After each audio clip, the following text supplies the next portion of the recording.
Hi everyone, this is Vampy. I'm going to talk about the EEW Nano 2.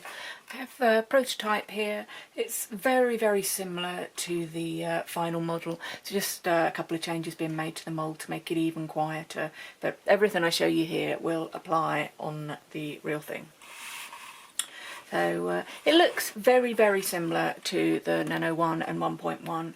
There's just a few differences, and from the side and the front you can't really see much, but from this side you'll see there's a few things that have changed just a little bit.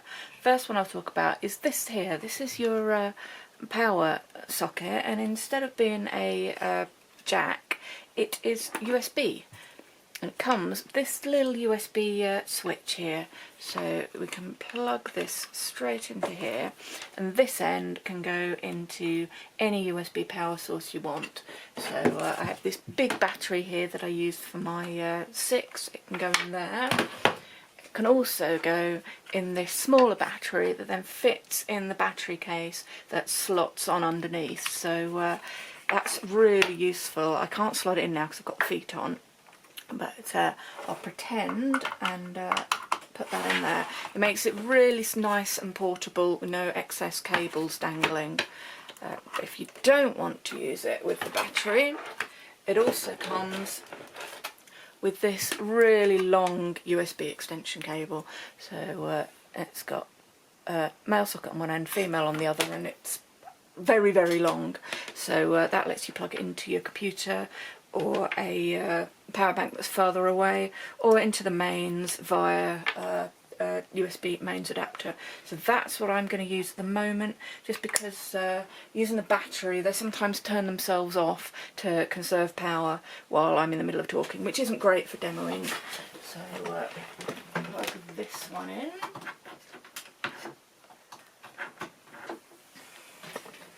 Right, now on to the next controls. The speed knob is exactly the same as normal, but the direction knob on the 1.1 you had Z one direction, S the other, and then there was a position in the middle that was for off. This doesn't have that, it's just Z and S, and your on off is entirely controlled by this switch, so it's far better than reaching in this little fiddly spot. Just lean over and grab the switch. Then we have this knob here, which is also a new addition. That is your Scotch tension setting.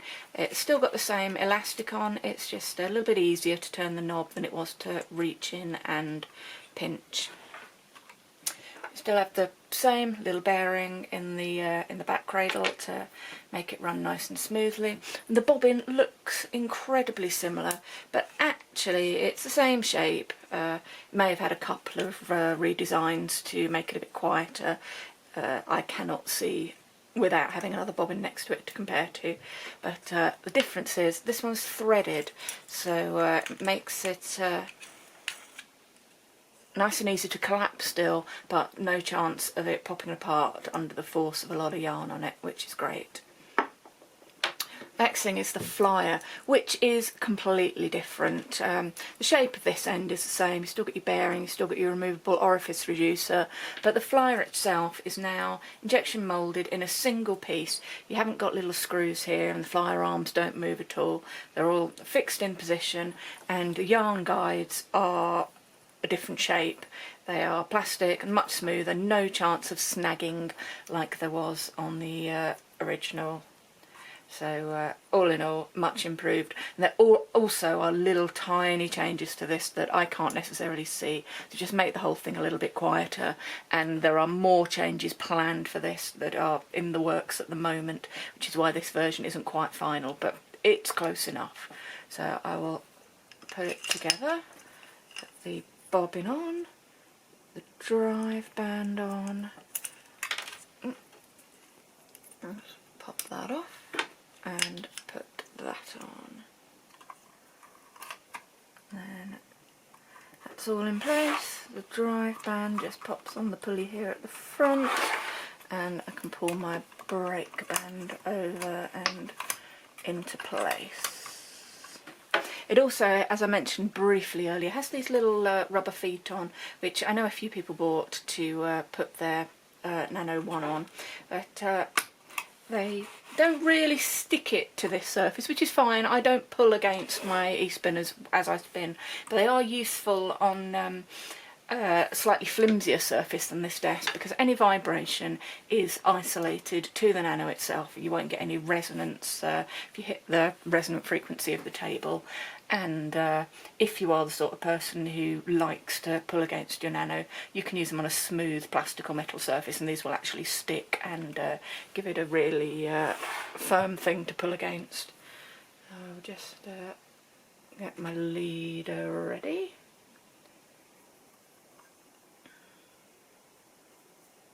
This is just a bit of crochet cotton, but you can use absolutely anything you have to hand for the leader. So that's a double hitch, it's not going anywhere. Make sure this front one is clear of the bobbin here, so I don't have any rubbing. And the orifice hook, like before, attaches to little magnets there to stop you losing it. So I have two options. I can turn it on and off here, or I can turn it on at the switch and use the speed dial to dictate my speed. I have a little bit of wool here, and I'm just going to put that as far away as I can. I'm just going to do a few types of spinning to see the sort of range of stuff it likes. There's a bit of fluff in there, we don't want that. Okay. So I've got my speed right down, so if I turn it on here, nothing's going to happen. It's fine, that gives me a chance to get set up. And then when I'm ready, I can turn it up here.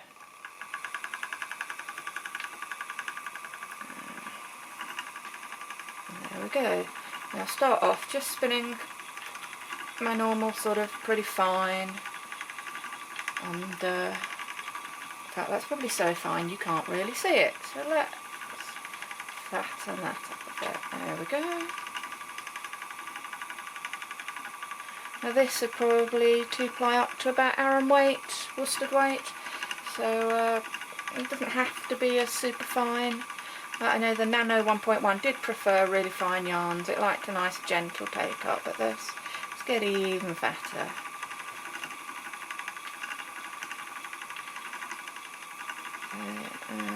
That's winding on fine with this quite a chunky yarn. If I stop to ply that back, I mean that one there is definitely a bulky weight, and it's coping fine with the take up on that. I didn't have to fiddle with it at all. See if I can get a bit fatter. Maybe let's do a slub yarn. So a big slub there, big slub there. Now at some point I'm going to have problems with these slubs fitting through the hole in the orifice reducer, but for the time being it's working okay. Now I have too much twist there because this is fat enough. I'm going to have to turn down my speed.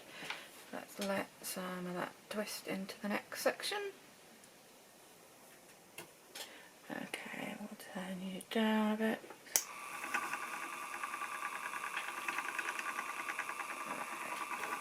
Yeah, my orifice reducer is having a bit of trouble, but not too bad. Let's take it off and we'll go as fat as we can get away with. And to take that off, I'm just holding the flyer steady with one hand and twisting with the other. I keep popping these off when I'm putting my hand on the flyer. Okay, so we've got about as much room as the size of these little guides to be able to spin a fat yarn. So it's not quite the full size of the orifice, but we've still got quite a lot of space in there. Okay, that's happily taken up too fast.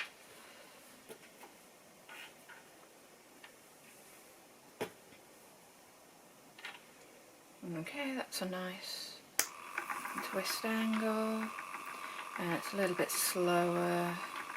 There we go, some really fat yarn without having to worry too much about take up. Alright, I'm getting a few pigtails, but it's still winding on fairly well. I'm getting through my fibre at an enormous rate of knots here. So I've filled up that bit of the bobbin. I will move this over and I will go back down to skinny yarn with the orifice reducer off, so you can see that you can still spin it. It will start to spiral around the orifice a bit and juggle about, and you'll see why the orifice reducer is a good idea. So a bit thinner, up the speed, and it'll go down to really quite thin, and it's fine. The take up is a little bit high for this sort of yarn, so I probably would just this little tension screw there, turn that down. That'll probably give me yeah, that's a little bit looser. So now if I'm willing to wait for twist to build, I could spin even finer, but the top speed, I'm not sure what the top speed on this is. It's more than the Nano 1.1, but not much. The main way this motor has changed is it's a lot more torquey. You can get a really good take up without having to mess around finding the sweet spot. We have got a little bit of extra speed on the top end, but it's not much. I'm not sure what it's measured at, but I would guess it's in the region of 1200 RPM. So if you're spinning super fine, you will have to wait for twist to build, otherwise you'll likely end up with underspun yarn. But this sort of fineness, it can manage reasonably well. Let's look at my ply back. So I mean that's a low angle of ply twist, but that's perfectly usable for lace yarn. So it's a really versatile little spinner, especially with it being so portable. You can do a really wide range of stuff on it. This has all been wool, so I'm going to finish this off and switch to a bit of cotton. The cotton, I will be spinning it long draw, and it's a little bit hard to see. My left arm will be out of shot somewhere, but you'll be able to see the spinner and my front hand at least. So I'll stop that, move you back.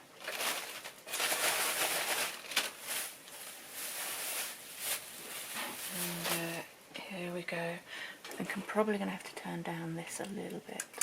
Cotton's a little bit more fiddly with its take up, but we'll see. And this is straight off the top that's been sat in my stash for a while. It would probably be a little bit nice to spin if I carded it into poonies first, but I'm sure this will work.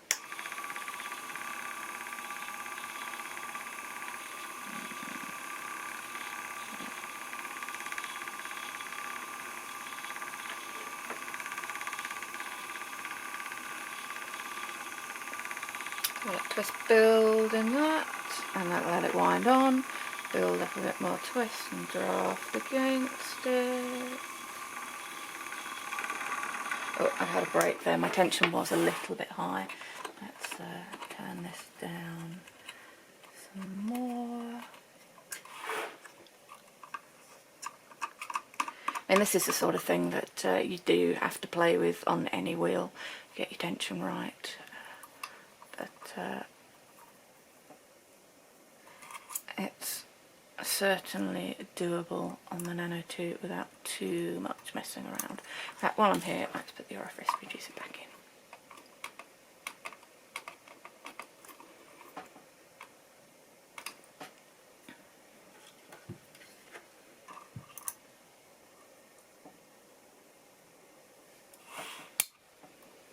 I'll pull a little bit of that out for a leader.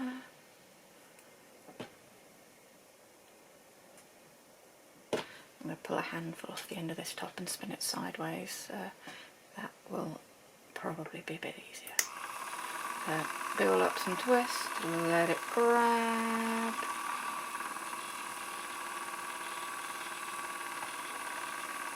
And there we go.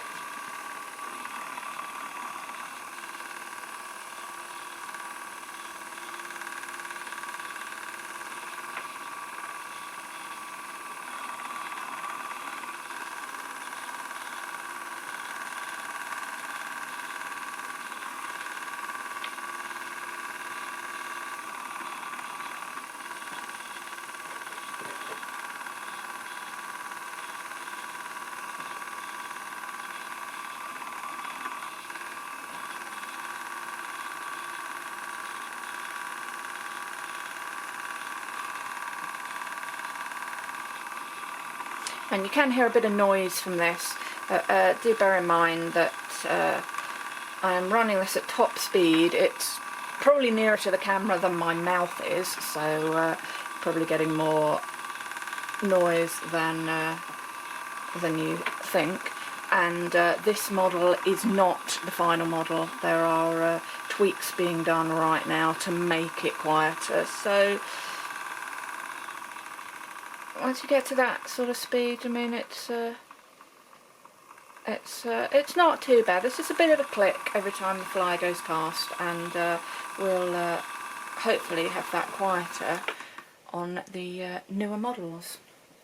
Right, so that was cotton. My final thing, I've not tried this before on here, so let's hope it doesn't all end in tears. I'm going to take the orifice reducer out again and try a corespun. For a corespun you tend to need a fairly high take-up, and the yarn often comes out quite fat, so this is a real challenge for such a little machine, but I reckon it's up to it. So my base is just a cone of Shetland I picked up from Guild the other day because it happened to be in the hallway as I was walking past. I'll tie that onto there. Now I know I want quite a low speed for this and quite a high take-up.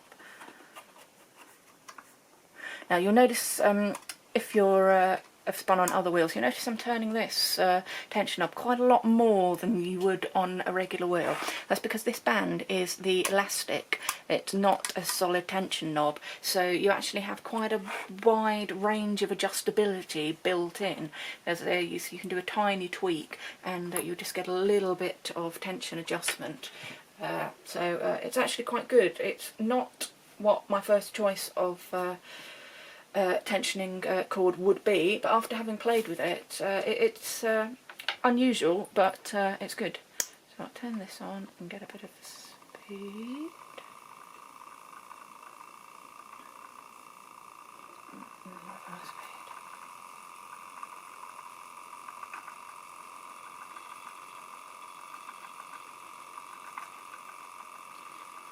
So if you've ever spun a corespun, you'll know it needs a moderate amount of tension to get this to feed in, and just by virtue of it being a thick yarn, it needs quite a lot of tension. So for those of you who've used the Nano 1, you will be able to tell immediately that this is quite a lot more powerful.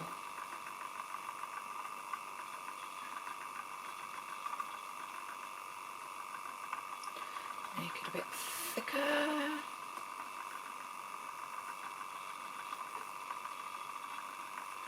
I've got a bit of pigtailing there, I think. I'm going so fat. Oh no, we're not getting snag there. I don't know what's going on. Let's move my yarn guide along and try some more.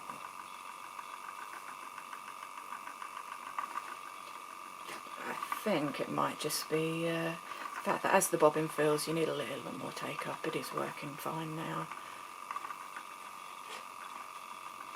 So it's not the perfect tool for art yarn spinners because your bobbins are so small.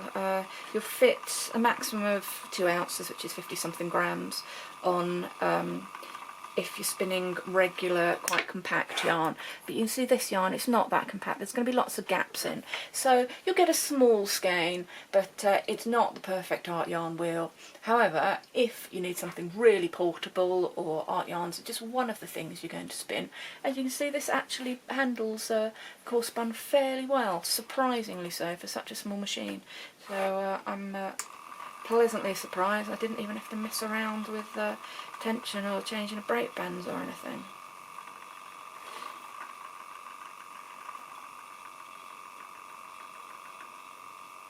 And let's see if we can get a really teeny corespun going. Just a few fibres covering the cord. So, I mean, you can see I'm getting a bit of pigtailing. I could do with messing around with the tension, but just as a quick demo, you can see what a really versatile little machine this is.